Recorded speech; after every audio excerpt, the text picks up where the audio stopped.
My grandmother sealed her cellar 70 years ago. I opened it and I found out why. I inherited my grandmother's farmhouse 3 months ago, and I've worn a jacket inside every single day since. Not because the heating doesn't work, it does, but because of the corner.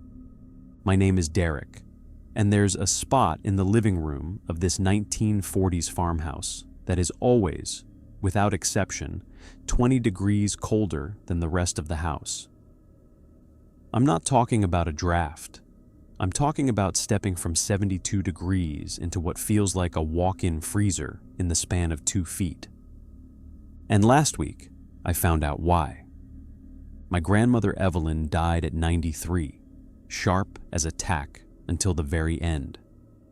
She left me the house with one strange condition in her will: do not disturb the northwest corner of the living room. That was it. No explanation. Her lawyer, Jim, just shrugged when I asked what it meant. The first time I felt the cold spot was move-in day. I was carrying boxes through the living room when I walked past the old armchair in the northwest corner, Evelyn's chair, the one she always sat in, and the temperature dropped so dramatically I could see my breath. I stopped mid-step, turned around, walked back through the same spot. Warm, normal, stepped forward again, freezing. I pulled out my phone and opened the weather app's thermometer feature. In the middle of the room, 71 degrees. In the corner, 48 degrees, 23-degree difference in 6 feet. I called an HVAC guy named Marcus the next day. He spent 4 hours checking the furnace, the vents, the insulation. Everything was perfect. He even brought a thermal camera. "This doesn't make sense," he said, staring at his screen. The thermal image showed the entire room in warm yellows and oranges, except for one corner that glowed deep blue. "There's no ductwork here, no exterior wall, no reason for a cold spot. It's like the heat just stops existing in this one area." He recommended I call a structural engineer. Maybe there was a gap in the foundation. The engineer, a woman named Patricia, came out the following week. She found nothing. No cracks, no gaps, no underground streams. The foundation was solid. "Whatever's causing this," she said, packing up her equipment, "it's not structural." I tried to ignore it. I really did. I moved Evelyn's armchair to storage, rearranged the furniture, even put a space heater in the corner running 24/7. The space heater would blow hot air, but the moment that air crossed into the cold spot, it just vanished, like pouring heat into a black hole. I started having dreams about that corner. In them, I'd see my grandmother sitting in her chair, knitting, but she'd be looking down, always down, at the floor.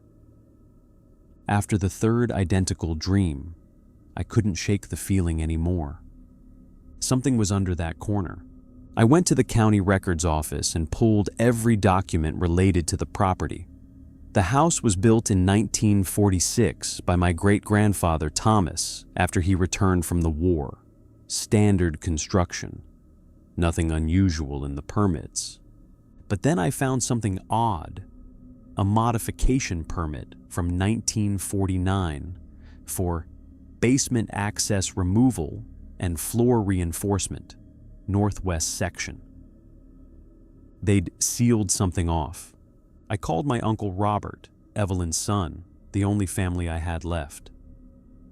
"Uncle Rob, did Grandma ever mention anything about the northwest corner of the living room? Anything about the basement?" There was a long pause. "Derek, your grandmother made me promise never to talk about that corner. She was very specific." "Uncle Rob, I need to know. There's something wrong with this house." Another pause. Then, quietly, "There used to be a root cellar access there. Grandma had Grandpa Thomas brick it up in '49. She never said why, just that it needed to stay sealed. When I was a kid, I asked her about it once. She got this look on her face I'd never seen before, pure fear. And she told me, "Some doors should stay closed, Robert, for everyone's sake." My stomach dropped. That's it? That's all she said? That's all I ever got out of her. Derek, I'm serious. Don't go digging into this. Your grandmother was the smartest woman I ever knew. If she sealed it up and kept it sealed for 60 years, there was a reason. But he'd already planted the seed. That night, I couldn't sleep. I kept thinking about that cold spot, 20 degrees colder, not fluctuating, constant, unnatural. Around 3 a.m., I went downstairs with a flashlight and a crowbar. The living room felt different at night, smaller somehow, like the walls were leaning in. I stood at the edge of the cold spot and took a breath. The temperature drop was immediate. My breath came out in clouds. I started prying up the hardwood floor. The boards came up easier than I expected, like they'd been loosened before. Underneath was concrete, the same concrete that had been poured to seal the root cellar entrance. I could see the seams where the bricks had been covered over. I worked for an hour, using the crowbar to break through the concrete until I'd made a hole about 2 feet square. Below was darkness and cold. So much cold, it felt like opening a freezer that had been sealed for 70 years. I shined my flashlight down. Stone steps, old stone steps leading down into a root cellar.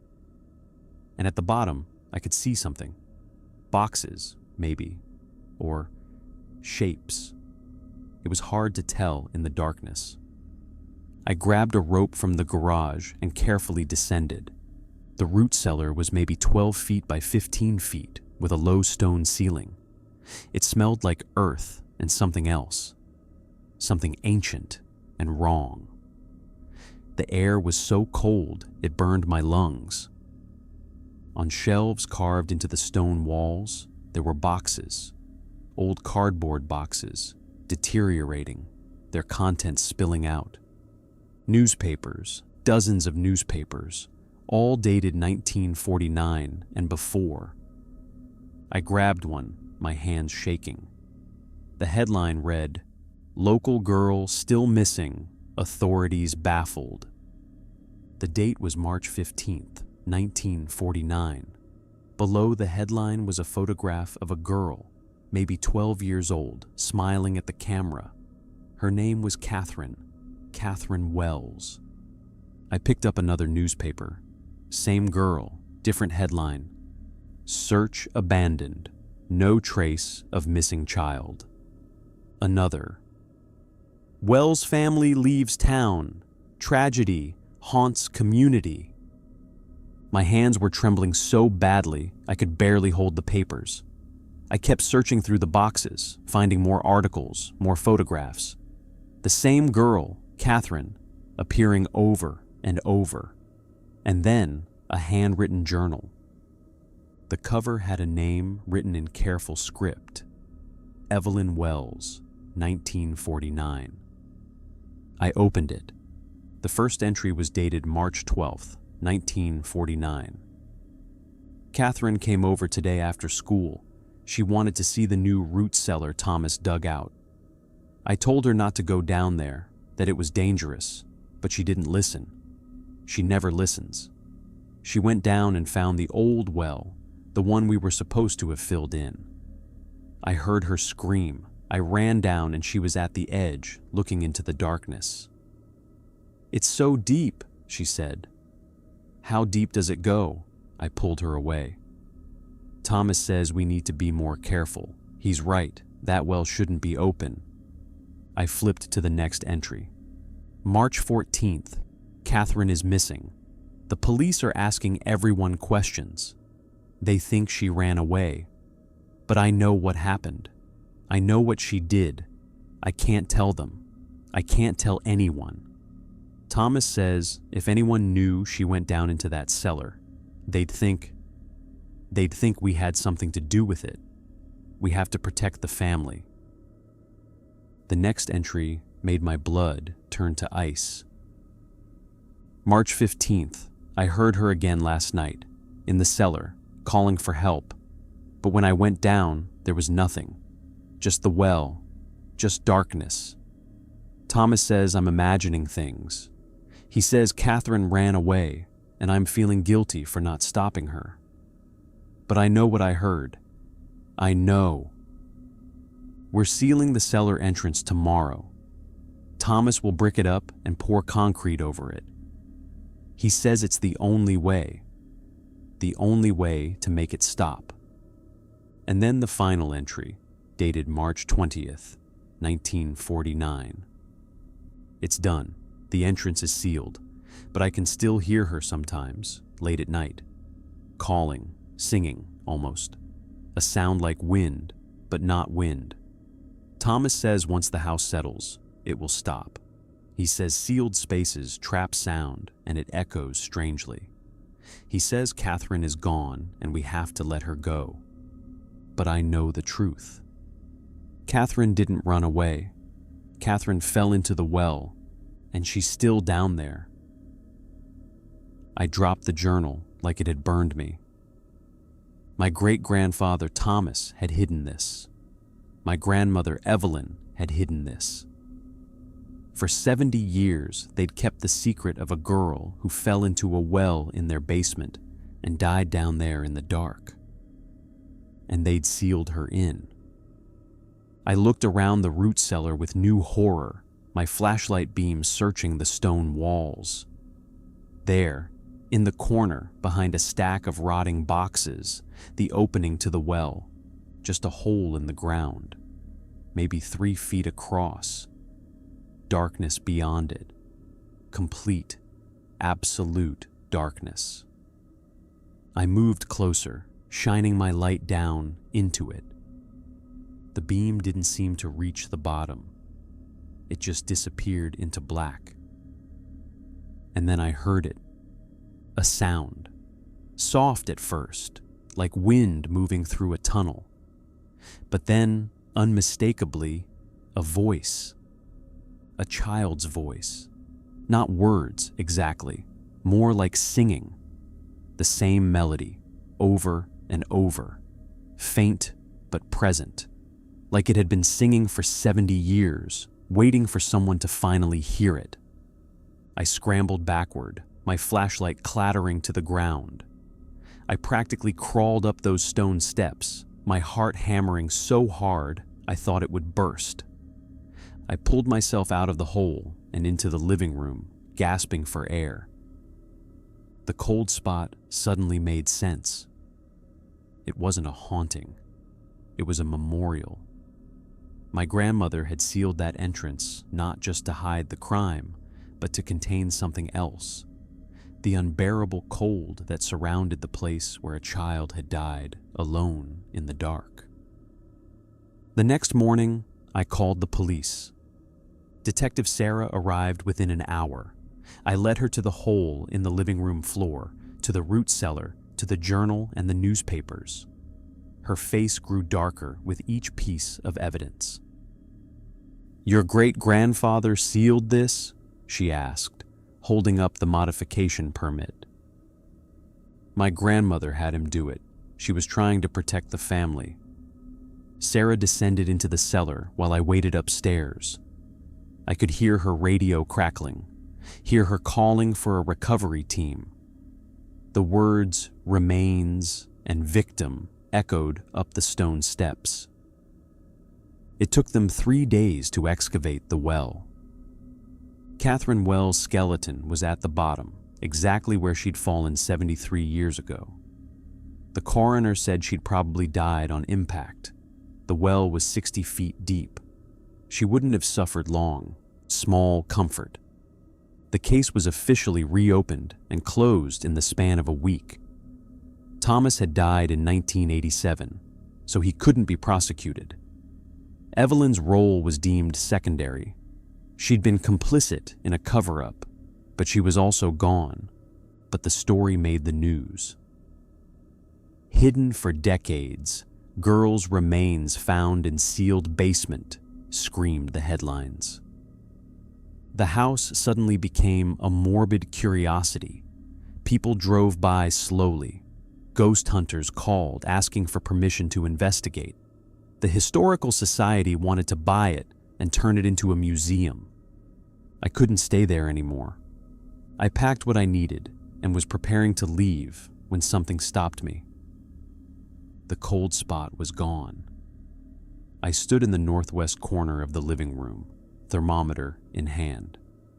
72 degrees, exactly the same as the rest of the house. For the first time in 3 months, the corner was warm. I went back down to the root cellar one last time before I left. The well was boarded up now, sealed by the county. But I left something behind, a photograph of Catherine Wells, the one from the old newspapers, framed and placed on a shelf. A memorial, not a hiding place. As I climbed back up the stone steps, I could have sworn I heard it, that faint singing, that child's voice. But this time it sounded different. Not trapped, not crying. Almost peaceful. Catherine Wells was given a proper funeral 3 weeks later. The Historical Society organized it. Over 200 people attended. Family descendants, local historians, people who remembered her from 1949. My grandmother's journals were donated to the county library. They became an important historical document about what happens when families choose silence over justice, when fear overrides conscience. I didn't keep the house. I couldn't. But before I sold it, I had the root cellar professionally cleaned and preserved. The well was filled in properly, with respect. A plaque was placed in the living room. In memory of Catherine Wells, 1936 to 1949. May she finally rest in peace. The new owners didn't report any cold spots. The house was finally at peace. Sometimes I wonder if my grandmother heard Catherine crying down there all those years. If that's why she insisted the corner stay untouched. Not to hide the crime, but to acknowledge it. To keep Catherine from being completely forgotten. The guilt had frozen that corner, and only the truth could thaw it. I learned later that Catherine had been looking for her lost cat. That's why she went into the cellar that day in 1949. A simple, innocent act that ended in tragedy. My great-grandfather made a choice to hide it. My grandmother made a choice to seal it away, but never quite forget it. She kept those newspapers, that journal, hidden but preserved. Maybe she was waiting for someone to finally be brave enough to open that door. To finally let Catherine come home. The cold spot in my grandmother's living room wasn't a ghost or a haunting. It was a scar. A wound that had never healed because nobody had ever acknowledged it existed. I visit Catherine's grave sometimes now. It's in the town cemetery, a new headstone replacing the old one that had weathered away to illegibility. On it, I've had engraved, Catherine Wells, beloved daughter and sister, 1936 to 1949, finally found. Her real family came to see it, descendants who'd grown up never knowing what happened to her, who'd carried the mystery in their family stories for generations. They thanked me for bringing her home, and I realized that was the real horror of this story, not the ghost or the cold spot or the sealed cellar. The real horror was that a child had been forgotten, erased, hidden away as if she'd never existed at all.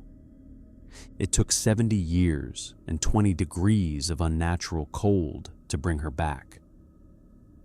But she's home now, and the corner where she was remembered is finally, mercifully, warm. Thanks for watching. I hope you consider subscribing for weekly videos.